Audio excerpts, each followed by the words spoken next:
سر mayor Karachi کے بارے میں کیا کہتے ہیں آپ؟ وہ بڑے مشہور ہوئے ہوئے پھر سے آج کل، لاہور گئے تھے مشورے دینے. دیکھیں میئر کراچی ایک کٹ پتلی سا ایک شخصیت ہے. ایک تو یہ جعلی میئر ہے، اس کے بعد مینڈیٹ اپنا نہیں ہے. سب سے پہلے انہوں نے ہمارے مینڈیٹ پہ، اوریجنل مینڈیٹ پہ ڈاکہ ڈالا. یہ میئر کا مینڈیٹ ہمارا تھا. جب 2024 میں سب نے دیکھ لیا کہ فارم 45 میں کون جیتا، پہلے انہوں نے ہمارے مینڈیٹ پہ ڈاکہ ڈالا. پھر جب ہمارا اوریجنل انہوں نے نیچے سے جیتنے نہیں دیے لوگ، تو پھر بھی ہمارے جماعت اسلامی مل کے بنا رہے تھے. ہم نے جماعت کو سپورٹ کیا تھا. پھر ہمارے 30 لوگ توڑ لیے. بیسیکلی یہ جعلی مینڈیٹ پہ ڈاکہ ڈال کے بیٹھے ہوئے ہیں میئر صاحب. اور میئر صاحب کی پرفارمنس بھی کچھ نہیں ہے. ہم لوگ اچھا ہے، میک اپ شیک اپ کر کے بات اچھی کر لیتے ہیں، کبھی اسکوٹی چلا لیتے ہیں، کبھی لینڈ کروزر میں بیٹھ جاتے ہیں، ٹھیک ہے.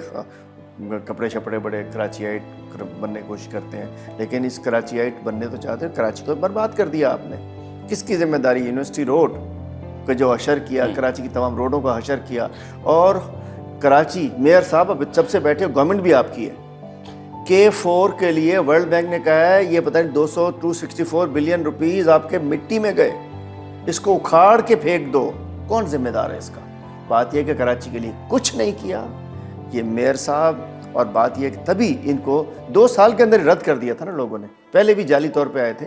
تو میئر کراچی بھی کراچی دشمنی کرتے ہیں، کراچی کے ووٹ جعلی ووٹوں سے آ کر. چلو بھائی آگے جعلی ووٹ سے کچھ تو حلال کر لو، لیکن انہوں نے بالکل کراچی سے ظلم کیا ہے. کراچی کا انفراسٹرکچر نہیں ملتا، واٹر بورڈ بھی ان کے پاس ہے، کچرا بھی ان کے پاس ہے، کراچی میونسپل کارپوریشن ان کے پاس ہے، لیکن کراچی جو ہے منہ چڑھا رہا ہے. اور بات یہ ہے کہ پہلے ہم کہتے تھے کہ جی پانی میں جو ہے نہیں ملتا، یہ نہیں ملتا، پانی کنٹامینیٹڈ ہے.